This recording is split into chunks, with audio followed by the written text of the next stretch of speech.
अस्सलाम वालेकुम नाजरीन, आप देख रहे हैं INN चैनल। मैं हूं शेख अहमद अली। इस न्यूज़ बुलेटिन में आइए नजर डालते हैं दिन भर की बड़ी खबरों पर। तेलंगाना की नई सेक्रेटेरिएट की इमारत में आग लग गई, जिसका अनकरीब इफ्तिताह अमल में आने वाला है।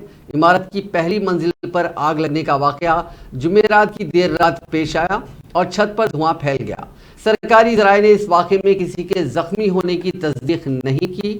आग मुबैना तौर पर इमारत की निचली मंजिलों में लगी, जहां लकड़ी और प्लास्टिक का सामान रखा गया था। ये वाज़ेह नहीं हो सका कि आग शॉर्ट सर्किट की वजह से लगी। 11 फायर इंजनों को तलब करके आग पर काबू पा लिया गया। पुलिस ने सेक्रेटेरिएट के आसपास ट्रैफिक तहदीदात आयद की और DGP fire services Y Nagireddy मकाम वाक़े पर पहुंचे। वाज़ेह है कि चीफ मिनिस्टर चंद्रशेखर राव इस माह की 17 तारीख को नई सेक्रेटेरिएट का इफ्तिताह करने वाले हैं। साबिक वजीर और तेलंगाना कानून साज काउंसिल में अपोजिशन के साबिक कायद मोहम्मद अली शब्बीर ने जुमे को मुतालबा किया कि रियासती हुकूमत नए सेक्रेटेरिएट की ज़ेरे तामीर इमारत में ज़बरदस्त आग लगने के वाक़े पर वजाहत जारी करे। शब्बीर अली उनके अलावा TPCC के सीनियर नायब सदर डॉक्टर मल्लू रवि, कारगुजार सदर M अंजन कुमार यादव, खैरताबाद DCC के सदर डॉक्टर रोहिन रेड्डी और दीगर कायदीन को पुलिस ने उस वक्त गिरफ्तार कर लिया जब उन्होंने नुकसान का जायजा लेने के लिए नए सेक्रेटेरिएट का दौरा करने की कोशिश की। जुमे की सुबह आग लगने के वाक़े की वजह से उन्हें हैदराबाद पुलिस ने कांग्रेस हेडक्वार्टर गांधी भवन में ही रोक दिया और जब उन्होंने बाहर आने की कोशिश की तो उन्हें हिरासत में ले लिया गया। उन्हें गोशा महल पुलिस स्टेशन मुंतकिल किया गया और बाद में रिहा किया गया। मीडिया के नुमाइंदों से बात करते हुए शब्बीर अली ने वज़ीर आला चंद्रशेखर राव पर इल्ज़ाम आयद किया कि वो आग के वाक़े को एक मॉक ड्रिल करार देकर उसे छुपाने की कोशिश कर रहे हैं। रेवंत रेड्डी ने जो TPCC के सदर हैं उन्होंने एक फैक्ट फाइंडिंग कमेटी तश्कील दी है जिसकी सदारत मोहम्मद अली शब्बीर कर रहे हैं। इस कमेटी को जिम्मेदारी दी गई है कि वो नई सेक्रेटेरिएट की इमारत को पहुंचने वाले नुकसान का जायजा ले और इस पर एक रिपोर्ट जारी करे। आपको बता दें कि ये करीब 550 करोड़ से जायद पब्लिक मनी से इस इमारत की तामीर की जा रही है। शब्बीर अली ने कहा कि BRS हुकूमत इस वाक़े को मॉक ड्रिल करार देकर हकीकत को छुपाने की कोशिश कर रही है। ये पब्लिक बिल्डिंग है और लोगों को आग के वाक़े से मुताल्लिक तमाम तफसीलात जानने का हक है। उन्होंने पूछा कि BRS हुकूमत अपोजिशन कायदीन को उस जगह का मायना करने की इजाज़त देने से क्यों डर रही है जबकि हुकूमत इसे एक मॉक ड्रिल करार दे रही है। उन्होंने कहा कि बज़ाहिर तारीख में यह पहला मौका होगा कि रात 3 बजे एक ज़ेरे तमीर और नामुकम्मल इमारत में मॉक ड्रिल की गई हो। मॉक ड्रिल के लिए लगाई गई आग इतनी शदीद थी कि उसे बुझाने में मुबैना तौर पर 11 फायर टेंडर्स की जरूरत पड़ी। उन्होंने कहा कि चीफ मिनिस्टर चंद्रशेखर राव को चाहिए कि वो पुलिस ओहदेदारों को इस तरह के गैर अखली और गैर मंतकी नजरियात पेश करने पर मजबूर ना करें।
तेलंगाना के वरंगल जिले में रेती अड्डा चौराहे के पास जुमे के अली सुबह भयानक आग लगने का वाकया पेश आया। आग पुराने दरवाजे और खिड़कियों की फरोख्त की दुकान के गोदाम में लगी और करीबी फर्टिलाइजर शॉप और टू व्हीलर मैकेनिक शॉप तक पहुंच गई। आग की वजह से इलाके में धुआं फैल गया और मकामी अफराद ने सांस लेने में तकलीफ की शिकायत की। 12 फायर इंजनों को तलब करके आग बुझाने का काम किया गया। फौरी तौर पर आग लगने की वजह और नुकसान का अंदाजा नहीं लगाया जा सका। इस हादसे में किसी जानी नुकसान या किसी के जख्मी होने की इतला नहीं मिली है।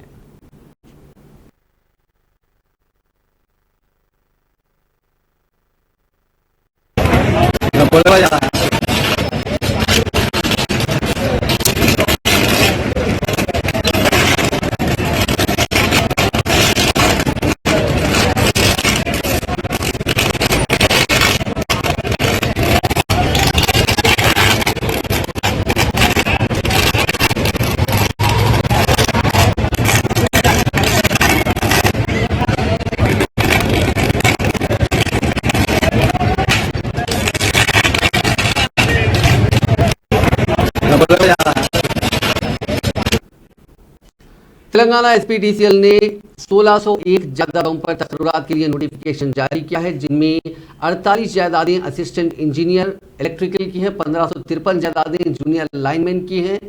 एसपीडीसीएल ने एक बयान में कहा कि जिलावारी असास पर जायदादों की तफसीलात और ऑनलाइन दरखास्त फॉर्म दाखिल करने से मुतालिक दीगर तफसीलात 15 फरवरी के बाद उनकी वेबसाइट पर पेश की जाएंगी। जूनियर लाइनमैन की जायदादों पर तकर्रुरात के लिए गुज़िश्ता साल मई में जारी करदा नोटिफिकेशन को एसपीडीसीएल ने अगस्त में मनसूख कर दिया था। एसपीडीसीएल के चेयरमैन और मैनेजिंग डायरेक्टर जी रघुरामा रेड्डी ने बताया कि गुज़िश्ता साल 17 जुलाई को मुनक़िदा जूनियर लाइनमैन के तहरीरी इम्तिहान में बड़े पैमाने पर धारियां होने की तस्दीक के बाद इस इम्तिहान को मनसूख किया गया था ताकि उम्मीदवारों को नुकसान न हो। इस तरह गुज़िश्ता साल जारी करदा 1000 जूनियर लाइनमैन की जायदादों के साथ मजीद जायदादों को शामिल करते हुए ताज़ा तौर पर 1553 जूनियर लाइनमैन की जायदादों के लिए नोटिफिकेशन जारी किया गया है। तेलंगाना कानून साज असेंबली और काउंसिल के बजट इजलास 2023 का गवर्नर डॉक्टर तमिलिसाई सौंदरराजन के खुतबे से आज आगाज हुआ। गवर्नर तेलंगाना ने असेंबली और काउंसिल के मुश्तरका इजलास से खिताब करते हुए कहा कि तेलंगाना हुकूमत रियासत की तरक्की और अवाम की फलाह बहबूद के लिए काम कर रही है। गवर्नर ने हुकूमत की फराहम करदा तकरीर तकरीबन निस्फ घंटे में मुकम्मल की। कबल अज़ीं हाथे असेंबली पहुंचने पर गवर्नर तेलंगाना का कायदे-ए-अमान चीफ मिनिस्टर चंद्रशेखर राव ने इस्तकबाल किया। सदनशीन कानून साज council Gutta Sukender Reddy, assembly speaker Pocharam Srinivas Reddy ने आगे चलते हुए गवर्नर को ऐवान असेंबली में कुर्सी सदारत तक पहुंचाया। गवर्नर के पीछे चीफ मिनिस्टर केसीआर चल रहे थे। उन्होंने गवर्नर की कुर्सी सदारत पहुंचने के लिए रहनुमाई की। ऐवान की कार्रवाई का आगाज और अख्तिताम कौमी तराने से हुआ। गवर्नर के मुकर्ररा खुतबे के साथ ही दोनों ऐवानों की मुश्तरका कार्रवाई अख्तिताम को पहुंची। गवर्नर ने कहा कि हुकूमत तेलंगाना की मुसलसल कोशिश और जद्दोजहद की वजह से रियासत हर शोबे में तरक्की कर रहा है। 2014-15 में रियासत की आमदनी 62,000 करोड़ रुपए थी, जो 2021-22 तक 1,84,000 करोड़ तक पहुंच गई। रियासत की फीकस आमदनी 2014-15 में 1,24,104 रुपए थी, जो 2022-23 तक पहुंचकर 3,17,115 हो गई। अलहदा रियासत तेलंगाना के क़याम के बाद रियासत की मईशत और शरह तरक्की दुगनी से ज़ायद हो गई। The inclusive and comprehensive development of Telangana has become a role model for the country. The state is progressing in a phenomenal manner on every front. Extraordinary success of the state of Telangana is due to the blessings of the people, the skillful administration by the Honorable Chief Minister, the hard work of the people's representatives, and the dedication shown by the government employees. There was a time when the state suffered due to power cuts and darkness across the state. Today, due to efforts made and hard work done by my government, there is 24 hours power supply and there is brightness and light everywhere. There was a time when the entire agriculture sector was distressed. Today, the state is able to supply food to the rest of the country and has become the granary of the country. There was a time when people used to fight for every drop of water. From there, the state today is able to supply treated and safe drinking. Assembly की business advisory committee ने 6 फरवरी को रियासती budget पेश करने का फैसला किया। आज बजट इजलास के मौके पर गवर्नर तमिलिसाई सौंदरराजन की जानिब से दोनों ऐवानों असेंबली और काउंसिल के अरकान के मुश्तरका इजलास खिताब के बाद स्पीकर असेंबली पोचाराम श्रीनिवास रेड्डी की सदारत में बीएसी का इजलास मुनक्किद हुआ। इस इजलास में रियासती वुज़रा हरीश राव, प्रशांत रेड्डी, गंगुला कमलाकर, निरंजन रेड्डी, कोप्पला ईश्वर, चीफ विप विनय भास्कर, डिप्टी स्पीकर पद्मा देवेंद्र गौड़, माफ कीजिएगा पद्माराव गौड़, सीएलपी लीडर भट्टी विक्रमार्का ने शिरकत की। इस मौके पर सीएलपी लीडर भट्टी विक्रमार्का ने असेंबली के इजलास को कम से कम 25 दिन मुनक्किद करने का मुतालबा किया, जबकि मजलिस ने असेंबली इजलास के सिलसिले में स्पीकर असेंबली को एक तहरीरी याददाश्त हवाले करते हुए असेंबली के इजलास को 20 दिन से ज़ायद मुनक्किद करने का मुतालबा किया। मुख्तलिफ उमूर पर इस इजलास में बातचीत की गई। इस इजलास में हुकूमत की जानिब से वज़ीर उमूर मुखन्ना वी प्रशांत रेड्डी और हरीश राव ने बताया कि बजट की पेशकशी के बाद मुतालबात ज़र पर मुबाहिस और तसर्रुफ बिल पर मुबाहिस के बाद ज़रूरत पड़ने पर बाकी मौज़ूआत पर मुबाहिसे के लिए बीएसी का एक और इजलास मुनक्किद किया जाएगा। सीएलपी लीडर भट्टी विक्रमार्का ने गवर्नर के खुतबे को हुकूमत की जानिब से तहरीर करदा स्क्रिप्ट करार दिया, जिसे गवर्नर ने पढ़कर अपना हक अदा कर दिया। असेंबली के मीडिया पॉइंट पर बात करते हुए भट्टी विक्रमार्का ने कहा कि गवर्नर ने अपने खुतबे में कोई बात नहीं कही। 6 फरवरी को हुकूमत बजट पेश करने वाली है। हुकूमत से ये दरख्वास्त की जाती है कि वो बजट में मुलाजमीन, किसानों, तालीम, सेहत, रोजगार, अवामी बहबूद और ज़ेर इल्तिवा प्रोजेक्ट्स की तकमील के लिए ज़्यादा से ज़्यादा फंड्स मख्तस करें। इसके अलावा आवाम को बुनियादी सहूलियात की फराहमी पर भी खुसूसी तवज्जो दी जाए। उन्होंने कहा कि असेंबली में कांग्रेस की जानिब से मुख्तलिफ अवामी मसाइल को उठाया जाएगा। इसके अलावा जियो 317 को मनसूख करने का हुकूमत से मुतालबा किया जाएगा। गवर्नर के खुतबे को कांग्रेस के रुकन असेंबली जगा रेड्डी ने भी मज़ाक़ खैज करार दिया और कहा कि गवर्नर ने जिन दावों को पेश किया उन दावों में कोई सच्चाई नहीं है। వ్యతిరేకంగా నేను సమాజ నిర్మాణం, ప్రభుత్వ నిర్మాణం చేస్తా అని చెప్పినటువంటి కేజ్రీవాల్ ఈ దేశంలో ఉన్నటువంటి అనేక మంది యువకులు, ముఖ్యంగా గాంధీ వాళ్ళు ఒక మార్పును కోరుకొని అవినీతి లేని సమాజ నిర్మాణం కోసం కేజ్రీవాల్ చెప్పిన మాటలు నమ్మి ఇతను పనికొస్తాడేమని ఓట్లేసి గెలిపిస్తే అసలు ఇంతమందిని మోసానికి గురి చేసి ఈ కేజ్రీవాల్ అవినీతిలో మునిగి తీరితే ఎందుకంటే ప్రమాదకరమైనటువంటి విషయం ఇంకోటి ఏది ఉండదని చెప్పి నేను భావిస్తాను। అది లిక్కర్లు ఒక దేశ మార్పుకి ఆలోచన చేసే అనేక మంది వాళ్ళ आज से असेंबली शुरू हुआ। कल असेंबली में मैं संगा रेड्डी के तरफ से मैं जिम्मेदारी हूँ। वहाँ से हमारा वहाँ का मेट्रो ट्रेन का एक डिमांड है। संगा रेड्डी सराजीपेट तक मेट्रो ट्रेन के लिए मैं कल सीएम साहब और केटीआर साहब को नज़र में ले जाने का कल कोशिश कर रहा हूँ असेंबली में। वैसे ही गरीब लोगों को 100 गज का प्लाट देना बोल के तमाम संगा रेड्डी से लेके स्टेट में हर एक कॉन्स्टिट्यूंसी में, हर एक गाँव में, सब कहने भी सब जगह पे गरीबों को 100 गज प्लाट देना गरीबों को। ये 2 इशू कल असेंबली में बात करके असेंबली में बात करके सीएम साहब का क्या ओपिनियन है, ये पब्लिक का तकलीफ है।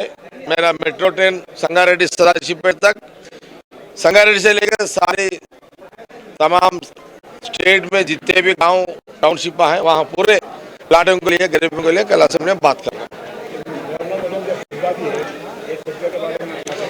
बस सीएम साहब लिखे भेजे, गवर्नर साहब पढ़ दिए। अब उससे ज्यादा गवर्नर कुछ कर सकते भी नहीं। सीएम साहब जो बोला वही पढ़ना पड़ता, उससे ज्यादा गवर्नर करने का पावर भी नहीं है। इसलिए वो रेगुलर सिस्टम है, रेगुलर प्रोसेस है। परसों तक लड़ लिए, मगर आज तो दोनों मिलके तो 5-6 महीने लड़ लिए। सीएम साहब, गवर्नर साहब, आज क्या हुआ, कल क्या हुआ, टीवियों में देखे, आज दोनों मिलके चले हैं।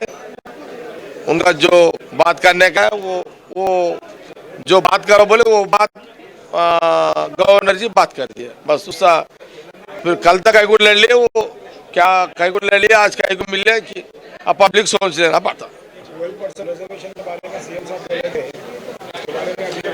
नहीं 12% का तो 8 साल 9 साल हो जा रहा। 12% मुसलमान का रिजर्वेशन, आज तक तो उसका आवाज ही नहीं निकल रहे। असेंबली चल रहा मगर पूछने वाले भी कोई भी नहीं पूछ रहे हैं। हम कल तो हम कोशिश करेंगे 12% का कल असेंबली में मैं 100 मेरा कॉन्स्टिट्यूंसी में मुसलमान है संगारेड्डी पे, सारी संगा स्टेट में भी मुसलमानों के लिए मैं कंपलसरी कल आवाज उठाएंगा। बीजेपी रुकन असेंबली ईटला राजेंद्र ने गवर्नर के खुतबे पर तबसरा करते हुए कहा कि हुकूमत ने गवर्नर के जरिए कारकर्दगी के झूठे दावे कर रहे हैं। मीडिया पॉइंट पर बात करते हुए राजेंद्र ने कहा कि रियासत में बरखी की पैदावार की गुंजाइश में इजाफा होने का दावा किया गया, ऐसे में किसानों को 24 घंटे बिला वक्फा बरखी क्यों सरबराह नहीं की जा रही है। उन्होंने 24 घंटे बरखी सरबराह करने हुकूमत के दावे को मुस्तरद करते हुए चैलेंज किया कि हुकूमत इसे साबित करके दिखाए। उन्होंने कहा कि बरखी वक्त पर सरबराह न होने की वजह से किसान काफी परेशान हैं और वो अपनी अराजियात को फरोख्त करने पर मजबूर हो रहे हैं। उन्होंने कहा कि धरानी पोर्टल की वजह से गरीब किसानों के साथ शदीद नाइंसाफी हो रही है। पोर्टल में कई गलतियां पाई जा रही हैं जिससे एक शख्स की जमीन दूसरे शख्स के नाम मुंतकिल हो रही है। उन्होंने कहा कि मरकजी हुकूमत के फंड्स हासिल करते हुए शहरी इलाकों में डबल बेडरूम के मकान तामीर किए गए, इसमें रियासती हुकूमत का 1 रुपया भी शामिल नहीं है। सिद्दीपेट और गजवेल को छोड़कर रियासत के किसी भी हल्के में डबल बेडरूम के मकान तामीर करने के मौक़िफ़ में हुकूमत नहीं है।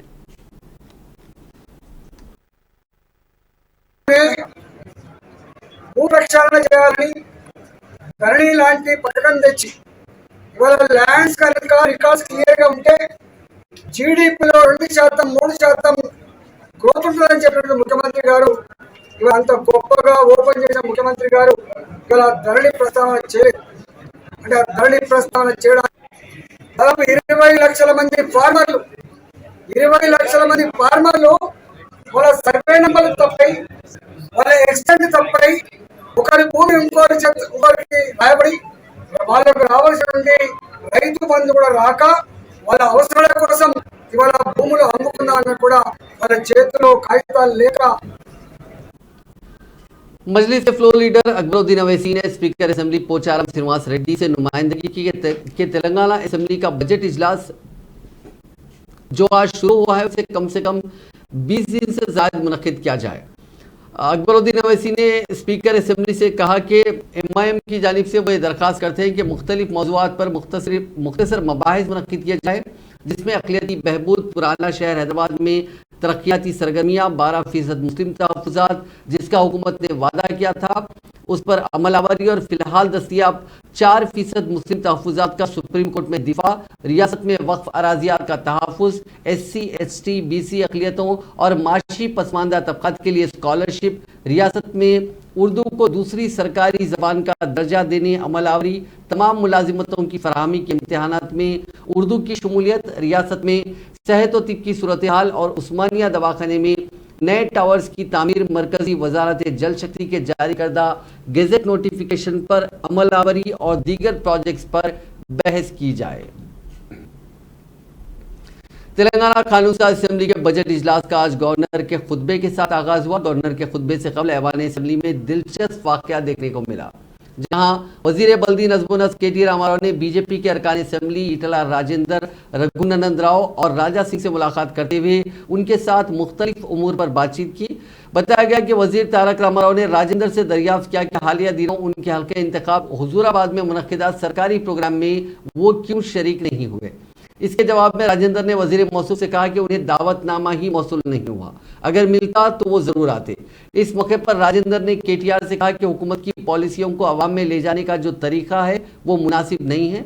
बीजेपी के अरकान असेंबली के साथ बातचीत के दौरान CLP लीडर भट्टी विक्रमार्का भी वहां पहुंच गए। उन्होंने शिकायत की कि सरकारी प्रोग्रामों में उन्हें मदद नहीं किया जा रहा है। भट्टी विक्रमार्का की शिकायत की मुदाफियत करते हुए ईटला राजेंद्र ने कहा कि अगर बरसर इख्तियार जमात की जानिब से उन्हें मदद नहीं किया जाता तो कम से कम कलेक्टर की जानिब से मदद किया जाना चाहिए। इन दोनों की शिकायत पर वजीर मौसूफ मुस्कुरा कर खामोश बैठ गए।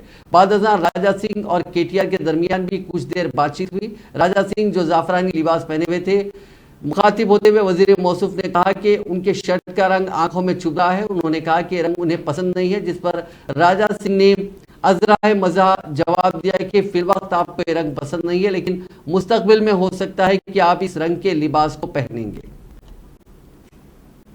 मरकजी ममलिकती वज़ीर दिफा अजय भट्ट ने बताया कि सिकंदराबाद कंटोनमेंट इलाके को GHMC में जम करने की तजवीज़ का जायजा लेने के लिए 8 अफराद पर मुश्तमिल एक कमेटी तश्कील दी गई है। उन्होंने आज लोकसभा में मलकाजगिरी के रुकने पार्लियामेंट रेवंत रेड्डी की जानिब से पूछे गए एक सवाल का जवाब देते हुए कहा कि मुताल्लिका इलाके के अवामी मुंतखबा नुमाइंदों के अलावा इसके शिराकतदार से मुशावरत के बाद ही सिकंदराबाद कंटोनमेंट को GHMC में जम करने की तजवीज़ पर फैसला लिया जाएगा। उन्होंने एतराफ़ किया कि कंटोनमेंट का इलाका उसके पड़ोस में रहने वाले इलाकों के मुकाबले में तरक्की के मामले में कुछ हद तक पसमानदा है। रियासत के मजीद 2 बल्दियात संगारेड्डी और जनगांव में बल्दिया की चेयरपर्सन के खिलाफ काउंसलर्स ने बगावत करते हुए उनके खिलाफ तहरीक अदम एतमाद की करारदाद मंजूर कर दी। संगारेड्डी बल्दिया के चेयरपर्सन विजय लक्ष्मी के खिलाफ 28 काउंसलर्स, जिनमें बरसर इख्तियार BRS के अलावा दीगर जमातों के काउंसलर्स भी शामिल हैं, उन्होंने चेयरपर्सन विजय लक्ष्मी पर एकतरफा फैसले करने और काउंसलर्स को नजरअंदाज करने का इल्जाम आयद किया। उन्होंने इल्जाम लगाया कि उनके वार्ड में तरक्याती कामों के लिए चेयरपर्सन फंड्स जारी नहीं कर रहे हैं, जिस पर वो चेयरपर्सन के खिलाफ अदम इत्तेमाद की तहरीक पेश की। इस मसले को वजीर फाइनेंस हरीश राव की तवज्जो दहानी भी की जाएगी। बताया गया कि 38 रुकनी संगारेड्डी बल्दिया में 28 काउंसलर्स ने चेयरपर्सन के खिलाफ ये बगावत शुरू की है। इसी दौरान जनगांव बल्दिया की चेयरपर्सन जमुना के खिलाफ भी 19 अरकान बल्दिया ने अदम एतमाद जाहिर करते हुए अपने दस्तखत पर मुश्तमिल एक मकतूब कलेक्टर जनगांव के हवाले किया। रियासती गवर्नर डॉक्टर तमिलिसाई सौंदरराजन ने आज सुबह यादाद्री रवाना होते हुए वहां पर लक्ष्मी नरसिम्हा स्वामी मंदिर के दर्शन किए। उनका डिस्ट्रिक्ट कलेक्टर और दीगर आला ओहदेदारों ने खैर मकदम किया। रियासती गवर्नर तमिलिसाई ने आज 12:10 पर तेलंगाना असेंबली के बजट इजलास के आगाज पर अपना खुतबा पेश करने से कबल ये यादाद्री मंदिर के दर्शन किए। पुलिस की जानिब से सख्त सिक्योरिटी इंतजाम किए गए थे। NSUI तेलंगाना के सदर बालामुरी वेंकट की क़यादत में आज कांग्रेस कारकुनों ने असेंबली का घेराव करने की कोशिश की। उन्होंने हुकूमत से मुतालबा किया कि सब इंस्पेक्टर और कांस्टेबल उम्मीदवारों के मसाइल और तेलंगाना तुलबा की फी रियम्बर्समेंट और तुलबा के दीगर मसाइल से मुताल्लिक मसाइल को फौरी तौर पर हल किया जाए।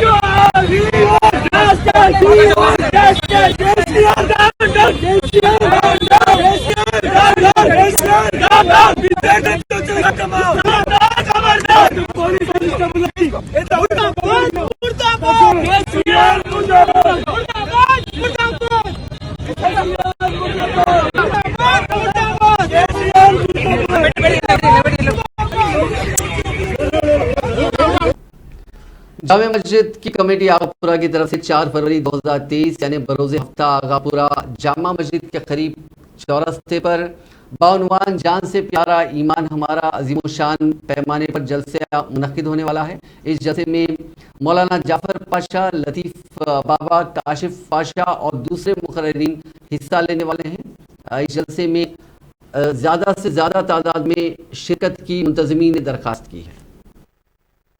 मान बताते हुए मुसलमानों के दरमियान घुसकर काम कर रहे हैं। खुसूसियत से शकील बिन हनीफ का फितना आज के ज़माने में पूरे हिंदुस्तान में, खुसूसियत से हमारे शहर हैदराबाद में बहुत ज़्यादा सरगर्म अमल है। उसके मुख्तलिफ़ कारिंदे मुख्तलिफ़ मकामात पर नौजवान बच्चों को, भोले भाले मुसलमानों को ईमान से दूर करने की कोशिश कर रहे हैं और उसकी तबलीग कर रहे हैं। इसलिए इस प्रोग्राम को, इस बात को महसूस करते हुए ईमान की हिफाजत के खातिर, दीन की हिफाजत की खातिर हमारे आगापुरे में आज का ये प्रोग्राम मुनाकिद किया जा रहा है। बतारीख़ 4 फरवरी 2023 बरोज़ हफ्ता बाद नमाज इशा इंशाअल्लाह ये प्रोग्राम 8:30 बजे शुरू होगा और इस प्रोग्राम में सदारत अमीर मिल्लत इस्लामिया हज़रत मौलाना हुसामुद्दीन सानी अल मारूफ जाफ़र पाशा साहब क़िबला। मशहूर तेलुगु फिल्म हिदायतकार विश्वनाथ ने आज सुबह की अवनी सातों में आखिरी सांस ली। वो कई दशकों तक तेलुगु और तमिल फिल्मों की हिदायतकारी करते हुए कई फिल्मों पर अपना लोहा मनवाया। उन्हें खिराज पेश करने के लिए रियासती वजीर सिनेमेटोग्राफी तलसनी श्रीनिवास यादव, मशहूर फिल्मी अदाकार चिरंजीवी, पवन कल्याण, वेंकटेश और दीगर ने विश्वनाथ के अराकीन खानदान से मुलाकात करते हुए इजहार हमदर्दी की।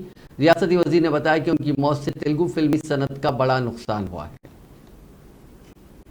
शहर हैदराबाद के मसरूफ तरीन इलाके लंगर हाउस में आज दिन दहाड़े एक शोहर ने बरसरे आम अपनी बीवी पर लोहे की सलाख से हमला करते हुए कत्ल कर दिया। यह अफसोसनाक वाकया लंगर हाउस के डिफेंस कॉलोनी में पेश आया, जहां खातून मौके पर ही हलाक हो गई। तफसीलात के मुताबिक डिफेंस कॉलोनी का रहने वाला मोहम्मद यूसुफ की शादी 7 साल कबल करीना बेगम से हुई थी। उन्हें 3 बच्चे हैं। गुज़िश्ता साल यूसुफ और करीना के दरमियान नाइतफाकी पैदा हुई, जिसके बायस ये दोनों अलग अलग जिंदगी गुजारे थे। बताया गया कि करीना बेगम इस इलाके के खानगी स्कूल में बतौर टीचर काम करती थी। आज सुबह वो स्कूल जा रही थी कि उनका शौहर यूसुफ उनका ताक़ुब करते हुए उनके सर पर लोहे की सलाख से हमला कर दिया, जिस पर वो वहीं ढेर हो गई। काफ़ी खून बहने की वजह से उनकी मौके पर ही मौत हो गई। मकामी अफराद ने यूसुफ को पकड़ लिया और उसे पुलिस के हवाले कर दिया। आज सुबह 9:15 को हमारे को डीजी 100 कॉल से कॉल आया कि आटोमेटिक मर्डर हुआ है डिफेंस कॉलोनी में। उसके तहकीकात के लिए पेट्रोल पंप को हम भिजाए। उधर भिजाने के बाद मालूम हुआ कि एक औरत बुर्का डाल लेके बेड में नीचे गिर के है खून के उसमें उनको हॉस्पिटल में शिफ्ट करे। उनका नाम है रेहाना, 30 ईयर्स है। वो कैम्ब्रिज स्कूल में टीचर का काम कर दिए हैं उन्होंने। तो हॉस्पिटल ले गया तो बच्ची मर गई। उसके ऊपर हम इंक्वायरी करते गए। उनका हस्बैंड है यूसुफ बोल के, उन्होंने आके राड से मार के भाग्या बोल के मालूम हुआ। और उसका हस्बैंड को उनको 7 साल के नीचे मैरिज हुआ और 7 साल से भी उनको ऊपर अंदर डिस्टर्बेंसेस है। वो अभी 1-1.5 साल से उनका माँ के घर में रह रहे थे डिफेंस कॉलोनी में। यहाँ कैम्ब्रिज स्कूल में टीचर काम करते हुए उन्होंने गिरे। और हम इंक्वायरी करें तो यूसुफ के लिए हम ढूंढ रहे। हम ढूंढ के जल्दी उनको पकड़ के रिमांड कर देते। ये इनका नाम कैसा जो डेथ हुआ? रहीमा, उनका नाम करीमा है, एज 30 ईयर्स है।